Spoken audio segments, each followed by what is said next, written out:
Let's learn a little bit about just how a plain vanilla bank works. So let's say that I'm an entrepreneur and I see a problem out there in the world. You have all of these hardworking people, whatever they do, doctors, lawyers, engineers, construction workers, whatever they might do, they work, they provide services to each other, and they have savings, right? So right now they're just, whatever, they're burying it in their backyard. So, savings. And they're just collecting there, right? That quote unquote money is doing nothing. They've provided some goods and services to someone else. Those people gave them something, whether it's gold or a green piece of paper, that essentially says this gold or this green piece of paper entitles you to some future goods and services. And those people said, oh, that's a useful thing that I have, let me just put it into my mattress. So whatever, the world, there's this pool of savings, and let's say there's this other pool of entrepreneurs, and they have a bunch of really good ideas for projects. They're like, you know what, if I could just get, let me put this here, projects or investments. Projects or investments. Investments. So let's say that there's some other entrepreneur and he says, boy, you know what? I have no claims on any goods and resources, but I have an idea. I have an idea that if I could get a bunch of people to dig canals to the crops, that we'll be able to grow more crops and grow it throughout the year, and we'll all be richer because we'll all have more food. And that's a true good and service in its best sense. But how am I going to get these people to build this ditch for me? I mean, I could maybe promise them in the future that once all of this is done, I can do something, give them more food, but that's not the way it works. No one's willing to work for me unless they can feel very secure that they're going to get something in return. So we have an interesting problem here. You have a bunch of people who've already provided goods and services to the world, and the world has given them trinkets, whether it's gold coins or paper money. Let's just say it's gold, right? And I want to make this point because everyone always talks about gold as if it's something special, as if it really represents wealth, while paper money really does not represent wealth. And that's just not true. There's nothing about gold. Gold is not useful other than the fact that it is pretty. That's the only thing that makes gold useful. Actually, it's pretty and it's hard to counterfeit. Paper money, not so pretty, but it has other advantages. It's lighter, and at least the paper money we use now is not so easy to counterfeit. So I always want to make that, people always somehow feel that gold is somehow better than paper money. And then we'll talk about in the future about inflation and deflation and the fact that there is a constraint on how much gold can be produced, but you can print money. But we'll talk about that in a little bit. So in our modern world, that savings are these green pieces of paper. But let's say we're talking about some primitive culture, and they're using gold. So we perform a bunch of people perform a bunch of goods and services, and they get these little coins. And these coins are essentially this society's way of agreeing. If you have one of these coins, in the future, if you give this coin to someone else, they'll do something for you. And how much of that coin you have to give for them to do it, it's based on supply and demand and price. Whatever. These projects, I say, wow, if I only had some way of convincing someone to dig a canal, it would be hugely beneficial and it will create wealth, or dig irrigation ditches. But how do I do that? Well, if I had gold, or if I had these little coins, I could give these coins to these people. They would dig the irrigation ditch, and then I could charge, I don't know, people the service of using or maybe I'll charge people access to water, and then I could essentially generate a return. But how do I do that? Well, what if I could borrow some of these people, right? These people have these units of goods and services called a gold coin. If I could borrow some of their money and use it to pay people that will essentially do the good and service or do the new project, then I'll generate wealth, and then I could share it with these people, maybe in the form of some type of interest. Well, it's very hard in a vacuum for these people to evaluate these projects, and maybe these projects, they don't require just part of the savings of one person. They require the savings of 1,000 people because it's a large project. And it's also hard for these people to evaluate who has a good project. And it's hard for these people to evaluate who has savings. In fact, if I have savings, if I've buried a bunch of stuff in my backyard or in my mattress, I don't want to advertise it. That's just going to make people come and rob me. So I'm a third entrepreneur, and I see an opportunity for a business, and I call that business a bank.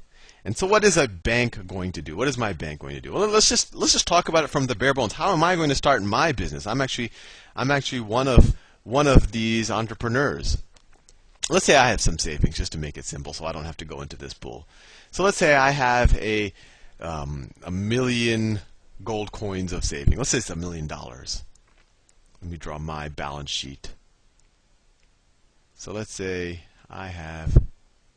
this is my balance sheet. And balance sheets, as you see, they were useful even in primitive cultures. So that's my balance sheet. And let's say initially my balance sheet, I drew, actually, let me draw my initial balance sheet. Let's say my initial balance sheet is, I put in $1 million, let me just draw it. I put in $1 million of my gold coins. So let's just say it's $1 million gold. Oh, I'll say $1 million, just because we're used to that. $1 million, and you could say a gold coin is worth $1, so it's 1 million gold coins. We know that that's not true anymore.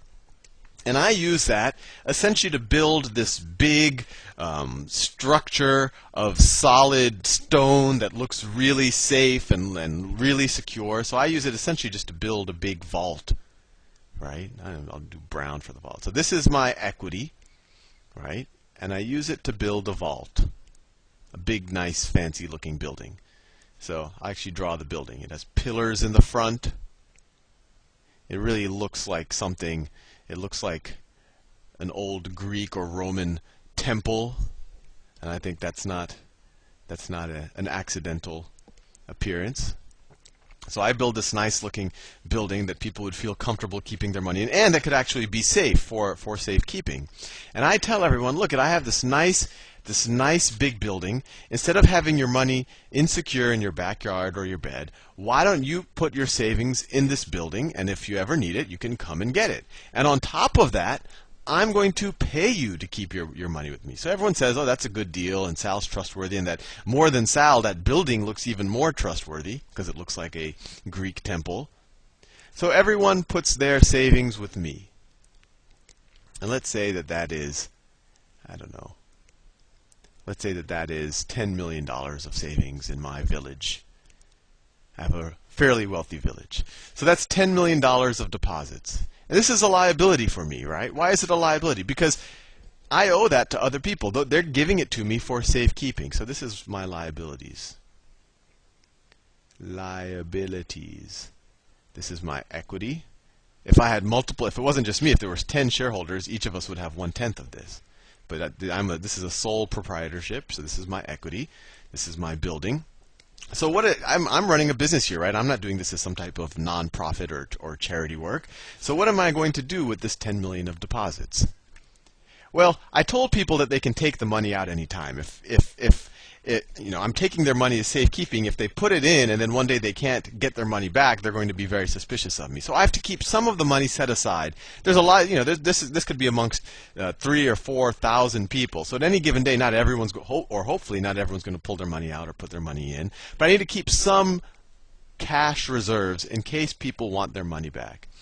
So I need to keep some of that 10 million in cash. So let me do that in, I don't know, magenta. So let me say I want to keep 10% of it in cash.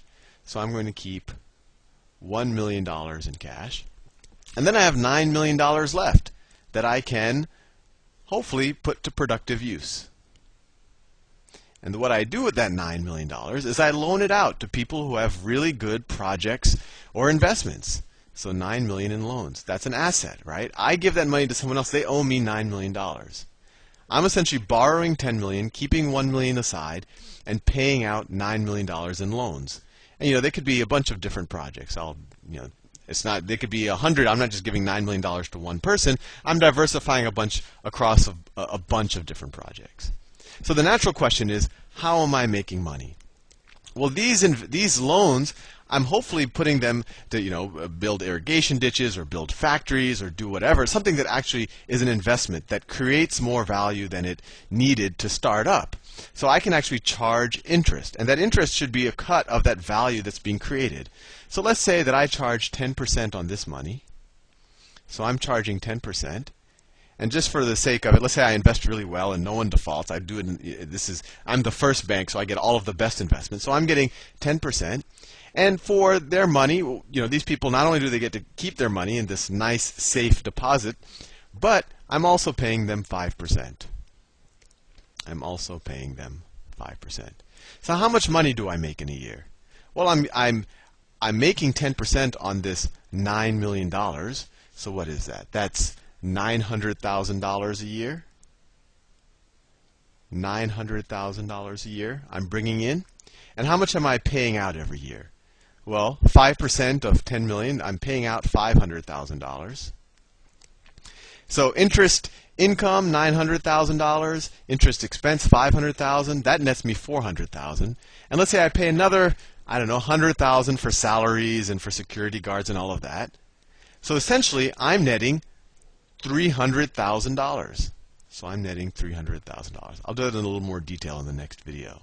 But if you look at it big picture, I put $1 million in, and every year I'm making $300,000 by providing this service, by matching up the savings with good investments. And everyone benefits. The pie is getting bigger because these are real investments that are going to benefit my village. And of course, these people benefit because they get safekeeping for their accounts, and their money is actually growing. They're actually participating in this capital investment. Anyway, see you in the next video.